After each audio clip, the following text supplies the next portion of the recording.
Thursday, midnight. It's not typically the time you do laundry, but you spilt soup all over yourself and your bed sheets while eating dinner, and the overflowing load in your hamper made it very clear to you that it cannot be ignored. You pick up your basket and head to the laundromat on the street corner.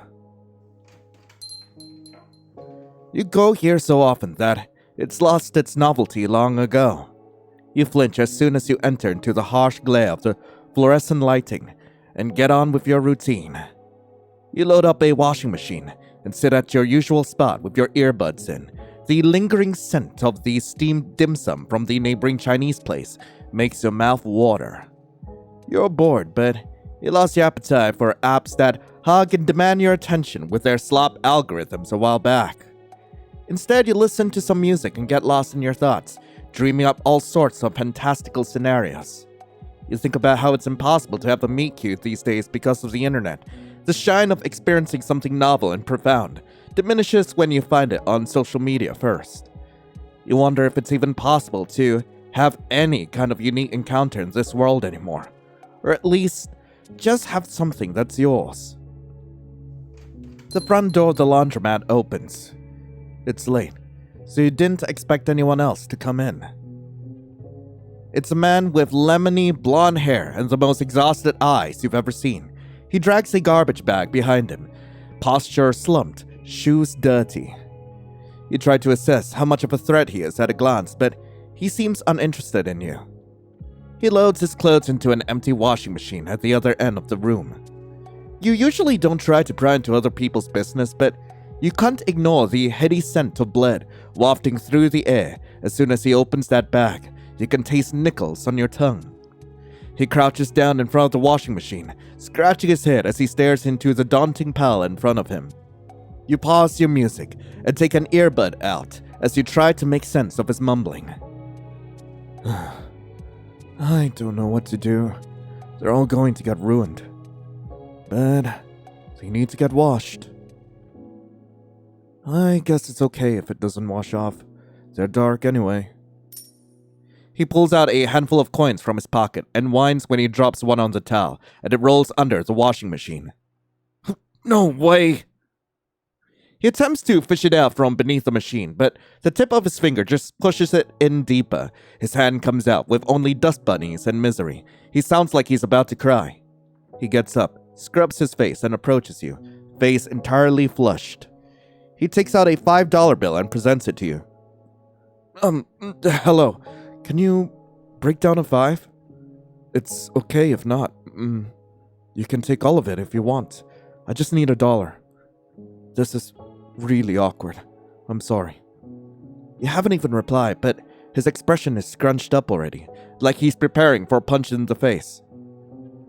Give him $1 worth of coins, break down the 5, give him the coins for free. I'm gonna be nice. I'm gonna give him the coins. He takes the coins and smiles brightly at you. It's almost goofy how sunshiny he looks over your generosity. Thank you. He turns on his washing machine. Finally, he sits down, hugging his legs close, toes dangling over the edge. You can feel his eyes bore into you. He has kind eyes, but he's studying you intently, like you're an intriguing puzzle box. Do some small talk. Hydrogen peroxide. Huh? With the blood. You soak it in hydrogen peroxide, then put it in coal wash. He blushes, a bit flustered that you caught his little dilemma, but he looks pleased too. You're smart. Thank you. I'll try that next time. What's with the blood anyway? My job gets a bit messy at times, and laundry piles up so fast that you forget. I feel that. That's why I'm here. Are you a butcher or something? Something like that. He clears his throat, lashes low. My name is Pavel. Lion. Nice to meet you. You too. Is that Slavic? Yes. I'm Russian. Were you born here or in Russia? I grew up in Russia. Ah, you don't have the accent. I guess I've been in America for so long at that I assimilated. Do you live around here. Why do you ask? I didn't mean to sound creepy. I guess it's just 'cause it's so late that I'm wondering if you're worried about roaming the streets at night. I can handle myself. You know what, honestly, if this is America, I'm a bit worried, yeah. But all my sheets are dirty. I really need them cleaned. That's so sad. You shouldn't get in trouble because you have dirty sheets. He rubs the back of his neck, thinking, what if I walk you home? I'd like that. He nods. I want you to get home safe. You finish up your laundry. You pile everything into your basket, stuffing it all inside, and head home. Pavel wordlessly walks beside you and takes your basket with one hand, carrying it casually. His own laundry is slung over his shoulder. You guess he's stronger than you thought. I like walking with you. I'm usually alone. Sometimes when the streets are empty, I'm worried they'll close up and swallow me alive. You get to your apartment complex and he puts your laundry down. Well, good night. Thank you for talking to me. Thank you for talking to me. Good night, Pavel. You don't know what to think of him. He's twitchy and awkward. He doesn't make sense, and all that blood on his clothes? That's definitely one of your odder laundry excursions. Thursday, midnight. You have a few things you need washed, so you might as well do the rest of the batch. Pavel comes in too. You wonder if this is his designated laundry day. He loads up his usual washing machine and takes a seat at his usual spot. He looks oddly glum.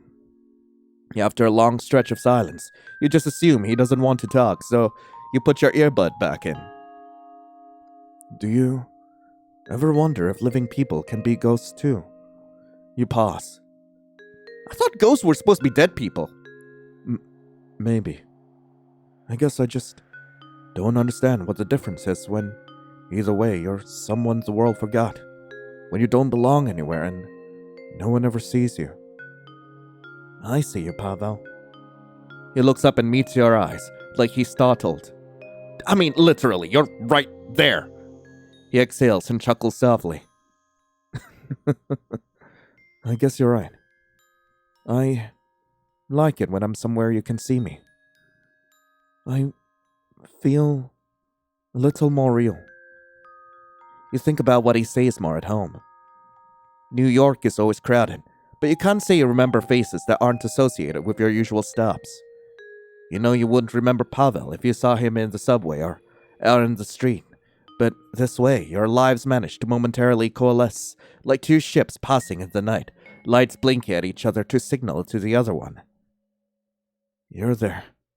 I see you there and you exist.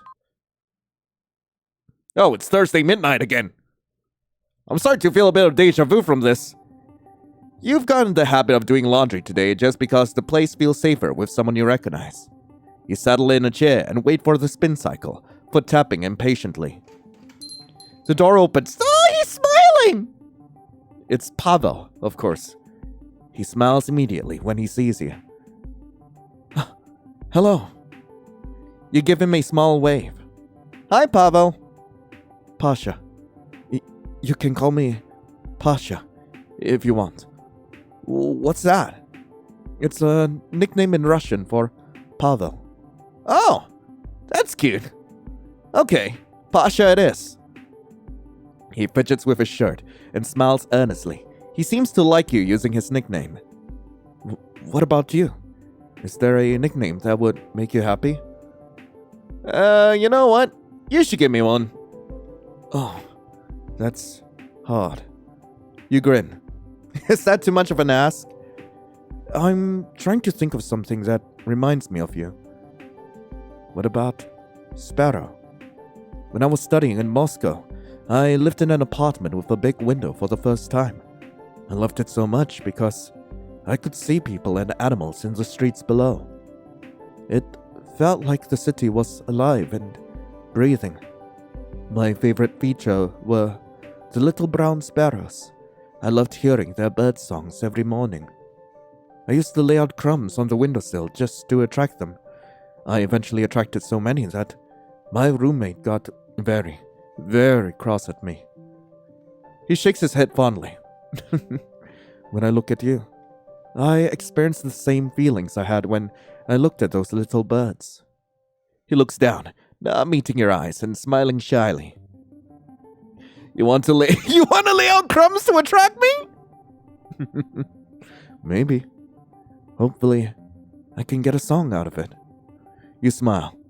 Okay, Pasha. I like Sparrow. Good. Instead of the far side of the room, he picks a washing machine only a couple ones away from yours. He sits closer to you too. Chairs about the same distance, legs pulled up again. How have you been? I'm good. I'm okay, just bored. Really bad, actually. Actually, I'm okay. His expression softens. That's good. I'm really glad you're doing well. What about you? How have you been? I'm okay. Kinda hungry. Honestly, I'm a bit peckish too. He's quiet for a moment. Do you like anything in that vending machine? Maybe the chips, chocolate bar, trail mix. Honestly, I'm in a bit of a chip mood right now. He nods. He just punched the vending machine! He gets up and rattles the vending machine. The wobbling metallic sound makes such a loud noise that you burst into laughter, covering your mouth. Oh my god, Pasha, stop! What are you doing? I'm trying to get the vending machine to share, but it doesn't want to. Yeah, it's... it's so mean like that. You roll your eyes playfully. Defeated, he just pays it for the snacks and returns to your seats with the food. Sorry you didn't get the vending machine. I'll get it next time. Man, I wonder what day it is. You do your laundry at the usual time and place. As expected, Pasha arrives. Neither of you agreed on meeting like this, but you suppose you've mutually decided you like each other's companies well enough that you're going to do your laundry at the same time. You're always complaining you don't have enough friends. You might as well jump on the opportunity to make one. Today, he's brought you 2 Chinese food. Oh, sick! I know you got hungry around this time, so I thought maybe we could eat together? So you're sharing with me? That's so sweet! He sets out the food on the unoccupied seats between you two. In front of you is a mouth-watering selection of pot stickers, wonton, shrimp dumplings, meat buns, and fried rice. You can tell he just got them because they're still warm. You're so awesome! Thank you, Pasha! You eat your fill of dumplings and fried rice. You check on him a few times to see if he wants to portion the servings, but his philosophy seems to be just eat. You notice Pasha goes a little crazy with the chili oil in his food. I was wondering, do you know Russian? Yes, I'm fluent. That's amazing. Will you teach me? Okay, of course. Hi is Privyet. Privyet. Ah, almost sounds like private. Zdravstvuit? That's a more formal greeting for groups of people, like, hello everyone. Zdravstvuit.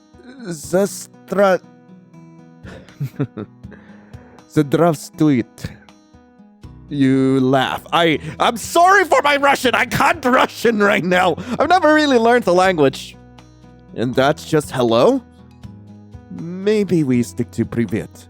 It's not like you know more than one Russian. What if I meet more? How do you know how many Russians I know? You're right. I just need to be able to talk to my favorite. He looks so pleased. Oh, I got him. Anyway, thank you is spasibo. That's a fun word. Spasibo. Goodbye is boka in casual. He waves. Boka boka. That almost sounds like a chicken. Boka boka. It is fun to say. In the formal, it's Das Vidanya. I think I've heard that one in a movie. Das Vidanya. Tell me about Russia. Did you like it? I liked it very much. Why did you leave? I left for work. But it's different now. The Russia I know is gone. I can never go home. Oh, you wonder if it's because of the war. Do you like it here in America at least? That seems to cheer him up. The people here are very lovely. They're not as bad as I've been told. He holds eye contact for a moment before looking away, face lightly flushed. It's hard for me to make connections. Especially in a different country. You smile at him. The following week, you go to the laundromat at the same time and meet with Pasha. Privet! He doesn't smile. He seems distracted, but he does wave to you. Privet. Oddly enough, you two aren't alone tonight. What a bummer. There is a man with his back turned, 2 aisles down. You guess you should tone down your usual chattering. You sit close to him and converse with him in a low voice.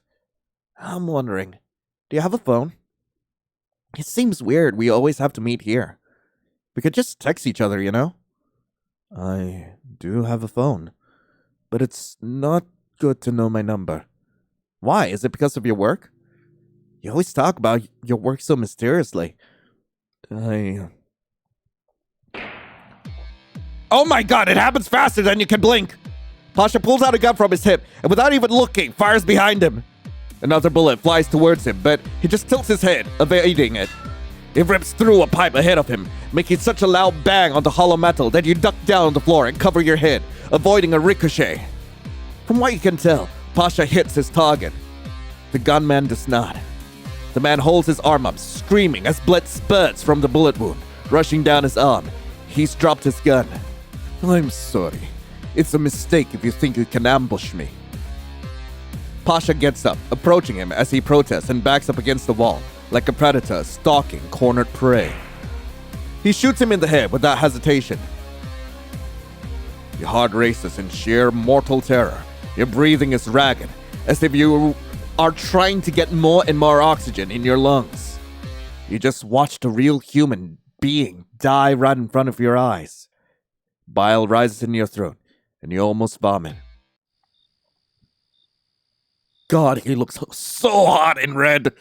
The cold calculation in Pasha's eyes melts as he turns around and sees you curl up on the floor in terror, and it changes into his usual, constantly worried expression. It's okay. It's okay. I won't hurt you. That was an ambush.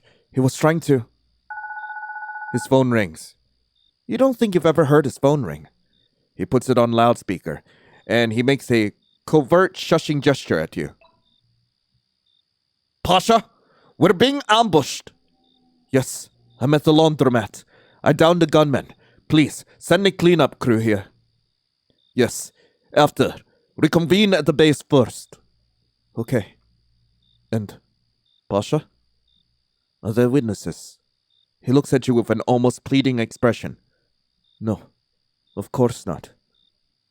Are there witnesses, Pasha? No!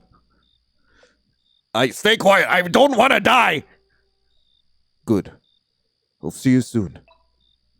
He turns on the safety on his gun, holsters it, and squeezes your shoulder in gratitude. You don't know if you feel good cowering, but you don't want to provoke him after what you saw him do to that man.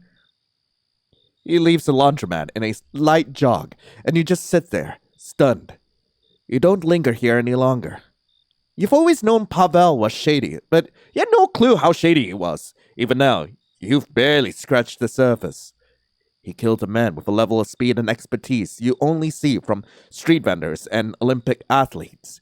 It's practiced, mundane. He's done it thousands of times. You don't know why you thought otherwise. Maybe it's because he's the type that lets bugs in the laundromat walk on his hand before releasing them gently into the night. You just never saw him as the type of person to have one cruel bone in his body. Either way, maybe it's best not to associate with him anymore. What? No! No! No! Yes, go! He's not here anymore. So, that's it? Maybe the connection you felt was just one-sided. Maybe he was protecting you. You don't think you'll ever get a confirmation either way. You head home, feeling dejected about losing a potential friend. Around 1 a.m., you hear a knock on your front door. Yay! You peer into the little peephole and find Pavel standing in the hallway, all shrunk into himself, fidgeting awkwardly with his hands. Pavel, what are you doing here? He winces when he hears his name. I came here to apologize. I never wanted to pull you into my work. You were attacked. You don't have to apologize. You didn't do anything wrong, but I don't want to see you again. You killed a man. Don't ever come here again. I'm going to call the police. Hell no, you don't have to apologize. He peers into the peephole with the most pathetic wet cat expression you've ever seen. Is he crying? Thank you, Sparrow. Thank you. That means so much to me. You open the door and let him in. He hovers around you, fiddling with the hem of his shirt, as if unsure what to do. Eventually, he works up the courage and gives you a tight hug. He smells like the cold night air and fresh laundry. When he pulls back, he explores your place with wonder, taking small, careful steps like a newborn fawn as he shamelessly takes in every detail. So, this is where you live, huh? How do you know where I live? It's nice. It's so you. I've always wondered.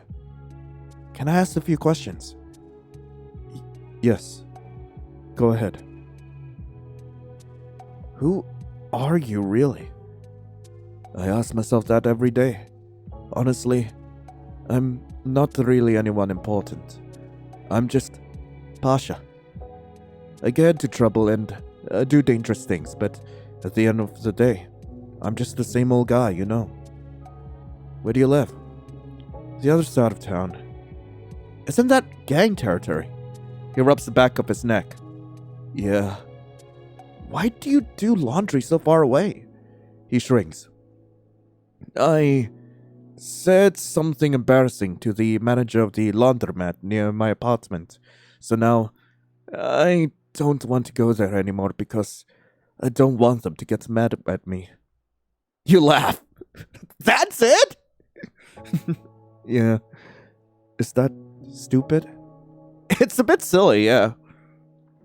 Can you tell me what your job is now? He seems to be wondering how to phrase it. I do bad things to bad people. For money. I'm not a bad guy, I swear. I don't think about hurting people at all. It's just I was trained for this. I can't really do anything else. How can you say you're not a bad guy if you kill people without remorse? What kind of bad things? I'm sure you can guess. Fair enough. And questioning. Over the next few weeks, Pasha stops by your house after work. Instead of meeting you at the laundromat, he always smells like gunpowder. Sometimes there would be blood on his sleeve. You don't think he notices. He brings you small offerings of chocolate and dinner whenever he visits, and always washes the dishes before he leaves. It annoys you how diligent he is because you wish he would leave some sort of sign he's been here. You sit shoulder to shoulder with him on the couch when you eat dinner and talk about whatever comes to mind. Mostly you bring up the topics and he happily listens and provides commentary. You can tell he barely knows anything about what you're talking about, no matter how mainstream it is. It's like he stumbled out from the Stone Age. Honestly, you find it refreshing that you finally met someone who doesn't seem to be diseased with online brain rot. You notice he rarely brings up details about himself, and he never talks about work. Can you tell me about yourself? You're Russian. You have a shady job, you like takeout. What else? What do you want to know? What was it like where you're from? Is this the only job you've ever had? What was it like where you were from? I was born in Siberia. It's really cold where I was from. We used to hunt for our food when I was a teenager. Wait, you hunted for your food? How far away from civilization were you? He smiles patiently. Very, very far. We only had one train to get to the nearest town, and it took us hours to get there. Anyway, during one of our hunts, I once killed a giant moose. You should have seen it. Its antler was as tall as a person. Whoa, what? Did you eat it? He chuckles. Yes. It took a whole hunting group to carry it back, and we ate it for weeks. It's nice to have a steady supply of meat during the colder seasons. Why won't you tell me more about your job? The less you know about it, the safer you are. Besides, I don't really find it all that interesting. I like hearing about you more. I like hearing about your day at work, all the video games you play. I like bringing you food and sitting in your home. I think it's easy to take normal things like this for granted, but when you're surrounded by so much death and ugliness all the time, you really start to crave it. It's like heaven. There's nothing like it. Maybe it's selfish, but I love just being normal with you. It makes me feel like I'm standing on solid ground.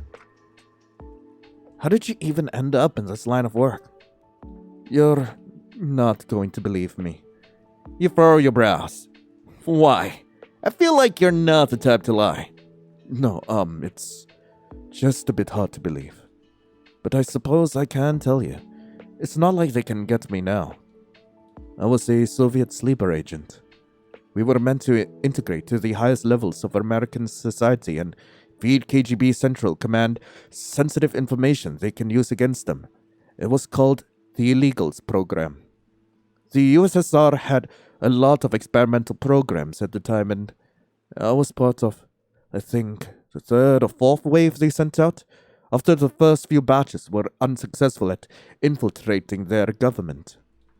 Around the 70s, the USSR was losing power, so my handlers asked us to retreat to a bunker in New York so we could be cryogenically frozen and released in top form when America was at its weakest.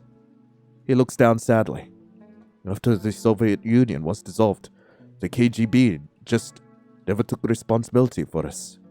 We were abandoned. The experimental technology didn't hold up. All my comrades died in their pods. I didn't have anywhere else to go, but the people who thought me are the people I work for now. My current boss saw a lot of potential in me, so they kept me instead of killing me. It's unreal. It's like a movie. How do you feel about all this? Have you ever considered going back home? How do you feel about all this? I woke up and the world I knew was completely dismantled. How do I feel about that? I guess I feel like I should have died. You can't even begin to imagine coping with a situation like this. Christ. Can you teach me how to kill? He stiffens up with discomfort, but you press on. It's just, I've never met anybody like you. Sometimes I think about how helpless I am. It would be nice to learn a thing or two. He looks away. You can get an instructor. Why do you keep discouraging me on this? Because people like me exist, so people like you can stay safe. People like me. People with a future. That's not a good way to think about yourself. But it's true. I was born and bred to fight, but the system that I was supposed to serve collapsed. And now I'm left with nothing but a skill set that doesn't translate into much else. I can't do anything but kill, but at least I can use it to protect people like you. And questioning. He's so fucking sad. God, fuck. I don't know why, but in the back of my head, I'm just thinking of him as like a big cat. You notice you're getting glances in the street from men you don't know. It isn't leering. They would stop in the middle of the crowd and stare at you for a few seconds like they were hoping to find you. One time you snapped at them, but the man just pretended you were crazy and brushed you off. You feel like you're now caught up in something bigger than yourself. You two hang out as usual. It's nice, intimate. You've never had anyone that was only your own. But you can tell something's changed with him. He's been cagier than usual, like he's watching and waiting for something, only half present when he visits. You catch him glancing at you anxiously a lot when he thinks you're not looking. You look at me a lot. You're very beautiful, Sparrow. I can't explain it, but it's like you glow to me. I just like looking at you. Pasha, how long can we keep this up? I feel like it's getting more and more dangerous to hang out. He fidgets with his hands, eyebrows furrowed. Not forever. So, I'm savoring every moment I can. He falls quiet. Can I kiss you? So I can say we did before. Can I just kiss you? Yeah! He smiles softly. His fingers curl around your cheek gently, and he closes the distance between you two. His shyness melts away when he kisses you. He usually feels cold and brittle, but he's a very different kisser. It's like he's trying to burn both of you up just so he can feel a fleeting moment of heat. He cups your cheek with a surprising amount of reverence and worship, but the way he deepens the kiss is beyond just respectful. You moan as he explores your mouth and caresses your tongue, like he's trying to melt into you. He presses your foreheads together when he pulls back, trying to catch your breath together, little shivers climbing up your body like miniature shockwaves. He visits less and less after that. You wish you knew what was going on or how to contact him when he's gone. He always acts like nothing is happening when he stops by. He might be thinking he's doing you a favor by not making you worry, but it just makes you feel sick with trepidation. You can sense he's noticed your mood. He instinctively shrinks away from you, trying to make himself smaller and less inconvenient, but you can tell he's itching to say something. One afternoon, he takes your hand in his own. Hey, Sparrow, do you want to go on a date? It wouldn't be wise to go outside, but I noticed your building has a pretty rooftop with high parapet walls. The weather's been so perfect lately. It would be nice to dine outside, don't you think? We can cook together. I'm not the best chef, but it won't be that hard to follow a recipe, right? You look at him with a gentle smile. That sounds great, Pasha. Awesome. I can't wait. The next evening, instead of the usual takeout, Pasha stops by with several reusable bags full of groceries. Also, is it just me? Wait, I'm only noticing this now, but the background has text all over it. It's kind of cool. I wonder what that's all about. The next evening, instead of the usual takeout, Pasha stops by with several reusable bags full of groceries. You open the door for him, and he shimmies around you and your furniture to get to the kitchen. Coming through!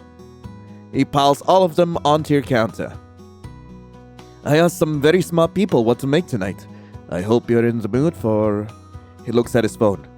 An Italian sub, potato chips, and affogato ice cream. Sounds perfect!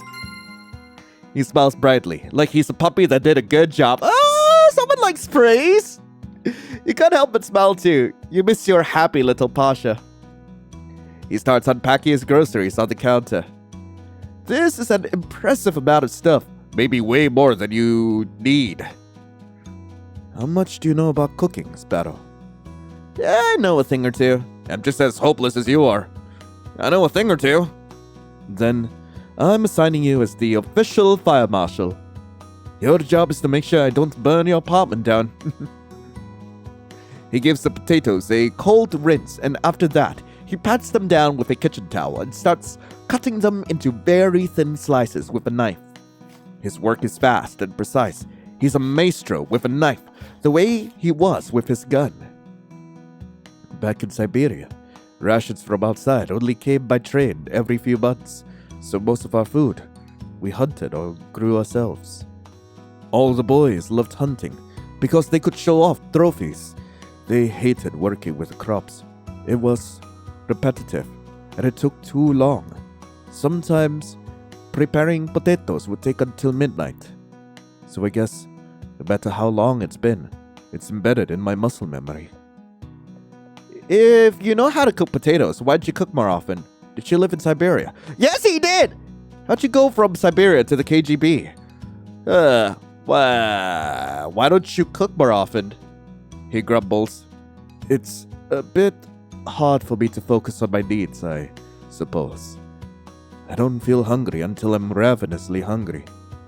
And when that happens, I just get something from the convenience store. He peeks at you, smiling shyly. It's nice when we have dinner together. I can eat regularly because I'm thinking sparrows should be eating at this time. I can eat with them. He coats the thin potato slices with a layer of starch and deep fries them in a saucepan. He stands over it the entire time they're cooking, wide-eyed, paranoid they'll burn if he leaves it alone. After they crisp up to a beautiful golden brown, he seems scared to fish them out, so you step in for him and use a strainer to take them out, rest them on paper towels, and salt them. Sparrow, you are so amazing. The sandwich is a much easier task. He just browns the inside, then assembles. He's very generous with the cheese and cold cuts. Wow, I completely overestimated how long this would take. We already have dinner. All right, are you ready to go? Let's go. It's the middle of the week, so there's nobody up here. Pasha does a quick survey of the perimeter and the nearby skylines. Do you think someone could be watching us? I don't have anyone in mind that would be, but it's good to assume you're always being watched. You and Pasha sit on a wooden bench and lay out your food. He looks up at the sky. Where I grew up, you could see every single star in the sky. In New York, it's just pitch black, but the whole city shines. He raises his hand, sweeping it at the sky, as if one gesture could push away the veil of darkness to reveal the light. It's like the people here stole all the stars and decorated everything else with them. He looks at you and smiles. I can see a couple in your eyes right now. Shimmery gold. You two talk while you eat, bouncing from topic to topic. Do you think there's life out there? There has to be, right? It's too big for us to be alone. But if there isn't, it's even more important for us to love each other, because we're all we have. What did you like to do on your days off before this? I like to go to the pet store to look at the fish. It's like going to the aquarium, but for free. But I prefer to visit the pet store fish, even if I have the choice to go to the aquarium. Everyone loves the aquarium fish, but, well, they get big tanks, nutrition, enrichment. Nobody loves the pet store fish. It's strange, but I like to press my face to the glass and I pray they know that I love them, even if nobody buys them. Have you ever considered getting an aquarium? How do you think of this stuff? Maybe I should get a fish and name it Pasha. You're so sensitive. I don't understand how you can be like this and kill people. Have you ever considered getting an aquarium? Yes, but it's no use. I'd buy all of them and then I wouldn't be able to take care of them. When I feel evil, I think about shooting the pet store owner, but nobody would be able to feed them anymore. Tell me about your work. Do you like it? The work is the work, but I love my coworkers. They're like me. They don't fit in anywhere else, so I have to take care of them and love them extra hard to make up for it. Has anyone ever told you how hot you are? That's... His face starts getting redder and redder. It is you. You're the hot one. Can't believe this. He scrubs his cheek, embarrassed. More choices. Dogs or cats? He scrunches his face. They're both cute. This is such a mean question. More choices. If you could have any job in the world, what would it be? That's hard. I'm always worried about the concept of changing careers, because I'm scared I'd be bad at anything other than this. But I'd love to be a zookeeper. Maybe. Or a pet groomer. or a mascot for a theme park, or a guy who makes cotton candy, or maybe an astronaut. Maybe I can be a game show host. But it's no use. I wouldn't be a good one because I'd never be Steve Harvey. You giggle. I think you're better than Steve Harvey. Oh my god, these choices, you're like a little kid. That's not what I expected. I think I'm better than Steve Harvey. No, you're just flattering me. More choices. Do you like it here in the future? You're here, so I like it just fine. You get me smooth? No, but seriously, what's your favorite future thing? Okay, actually, yeah, serious. Gay marriage, probably. I spent most of my life hiding my bisexuality, and now queer people can just get married in America. I think that's beautiful. He squeezes your hand. I'm glad people these days are going to consider us normal for the most part. He lingers on the thought for a moment before continuing. I also like food delivery apps a lot, but I feel guilty about the people who deliver my food. They travel so far just to give one guy a meal. I give them huge tips so they don't get mad at me. Is there anything else? Nope, we're done. You two wrap up dinner. You sit next to each other, side by side, closer than you've been in months. He nudges your foot with his. You turn to face him and hold eye contact. Staring into someone's eyes like this deeply used to weird you out, but you don't know. You feel treasured in his gaze. He puts on some slow music and gets on his feet. He offers you his hand. Dance with me? You chuckle. I'm not a good dancer. You don't have to be. We're just swaying. My god, why is he so pretty? He pulls you in close to him, and you sway with him, stepping side to side, vaguely matching the rhythm. Mostly you just stare into each other's eyes and listen to each other's breathing, eyes lidden. You can feel yourself holding your breath. Sparrow. You lightly squeeze his hand. Your chest feels overwhelmingly tight. You don't know what to do. You don't know how to hold on to this boy. He notices the flicker of anguish in your expression and cups your cheek, caressing you with his thumb. He exhales, and you feel his hot breath tickle your nose and lips. He closes the gap between you two and kisses you under the empty sky. You wish this night would never end. It's been a while since you last saw him. One night, he breaks into your apartment while you're in bed. You would normally be fearful of someone breaking and entering, but you recognize the awkward shuffles of his footsteps immediately.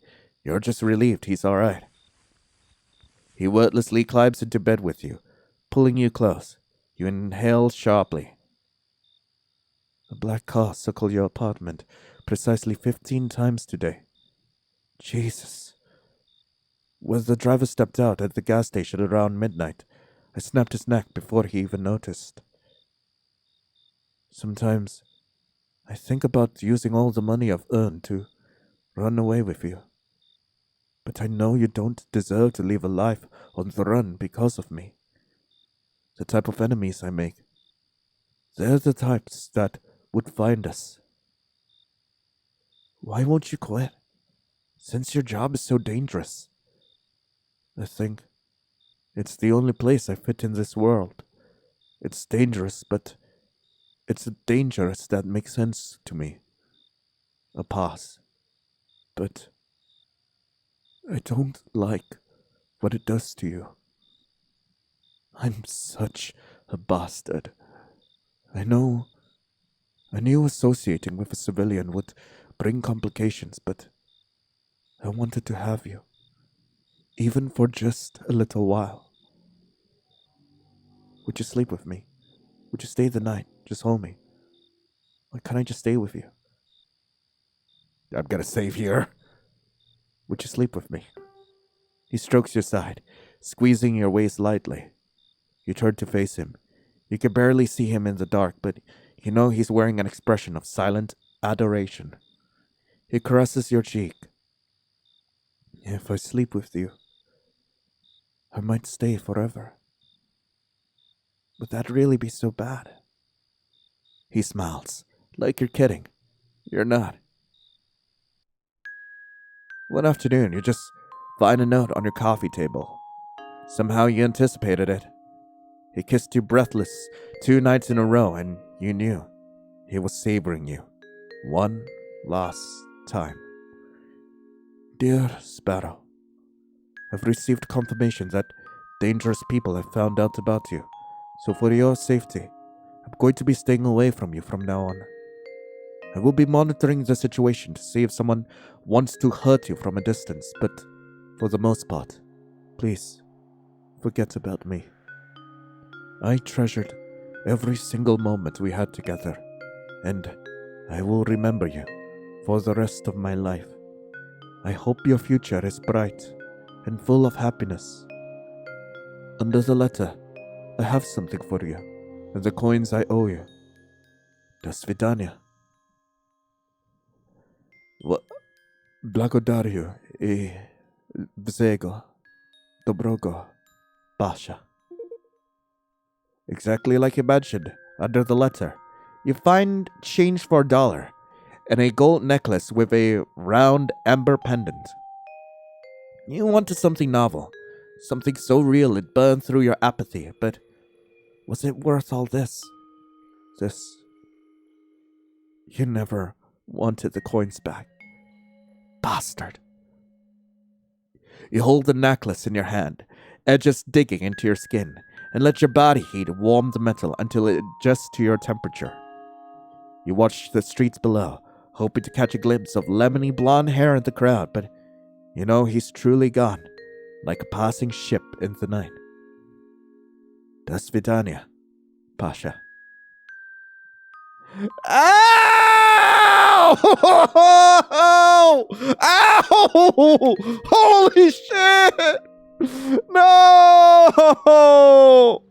Why would you hurt me like this? God damn it! That was Lost Connections. I really hope you guys enjoyed it. If you guys do want to play this for yourselves, link to the game will be in the description below. And God freaking damn it, that hurt so much! Oh, I love games that really twist the knife at the very end. Like, yes, it hurt, but like that hurt in such a good way. Oh my God, I really felt for Pasha. I really did. And God damn, I'm not gonna lie. Like, I wish more games did this to me. I wish more games would make me feel this way. Like, God. Oh, but please do let me know what you guys thought of the game in the comments below. I would love to cover more games that would leave me in utter agony like this. And no, I am not a masochist. Shut up. But anyway, thank you all so much for watching. Hope you all have a lovely rest of the day. And as always, I'll be seeing you in the next video. This is Lion signing off. Ciao.